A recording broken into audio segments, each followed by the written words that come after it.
passionnés de cinéma dans l'association. Voilà, on voulait partager un peu avec vous nos coups de cœur cinématographiques. Moi, ça commence avec le mépris de Jean-Luc Godard, qui pour moi est un des films cultes majeurs du cinéma français, avec Brigitte Bardot et Michel Piccoli. Donc voilà, la première fois que j'ai vu ce film, ça m'a complètement emporté, aussi bien au niveau du jeu des acteurs qu'au niveau de la musique qui est juste splendide, de la tragédie aussi de ce film, parce que c'est une tragédie, et toutes ces références à la mythologie grecque, il y a énormément de choses là-dedans, et des choses très contemporaines aussi, et je trouve que c'est encore un film qui, 50 ans plus tard, qui est vraiment d'actualité. Donc ça, c'est mon film coup de cœur.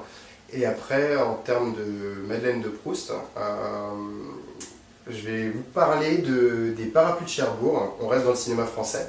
Donc il y a un film de Jacques Demy avec Catherine Deneuve.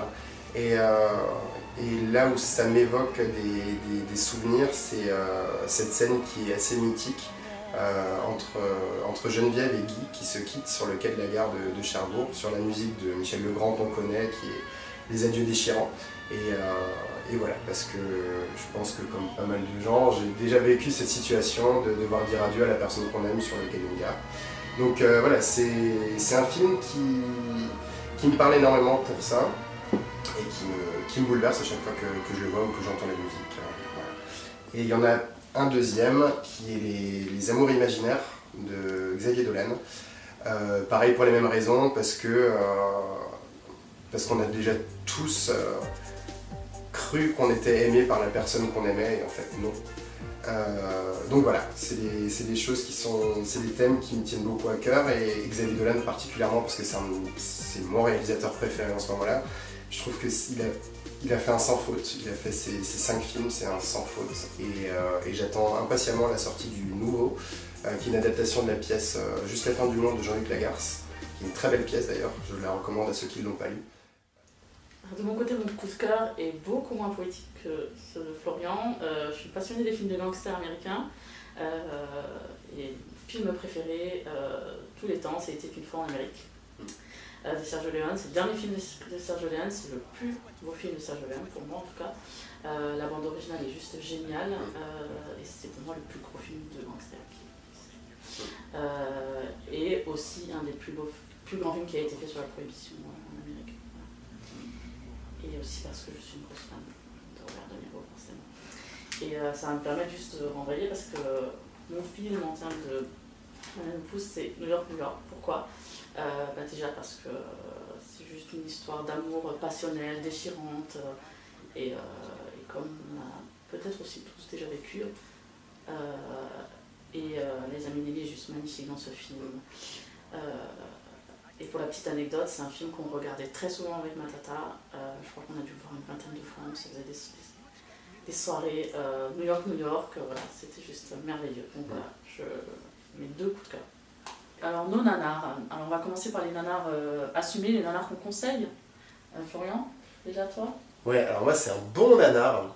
Ça s'appelle Uninvited. Je connais pas du tout le titre en français, je sais même pas s'il y a un titre en français. Ça date de 88, c'est un film de Glaydon Clark, et c'est un chat mutant qui attaque les humains. Ça se passe sur un yacht avec... et tout est mauvais, mais le scénario, le jeu d'acteur, le chat qui ressemble même pas à un chat. Je sais pas si toi tu l'as déjà vu, mais c'est une pépite. Mais en même temps, c'est tellement mauvais que ça en est génial. Donc voilà, c'est le nanar que je conseille. Le nanar que je conseille, je pense que je me fais des ennemis, et particulièrement dans notre petite bande de loutres, c'est Dirty Dancing. Je suis désolée, je m'excuse. Enfin non, je m'excuse pas, en même temps c'est un nanar que je conseille.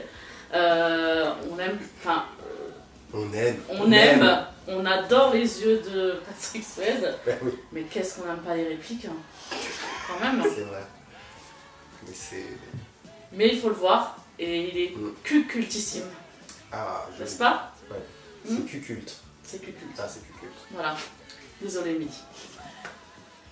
Pour parler du film qui nous a fait perdre 2 heures de notre vie, qu'on récupérera jamais. Et qu'on récupérera jamais, bien évidemment.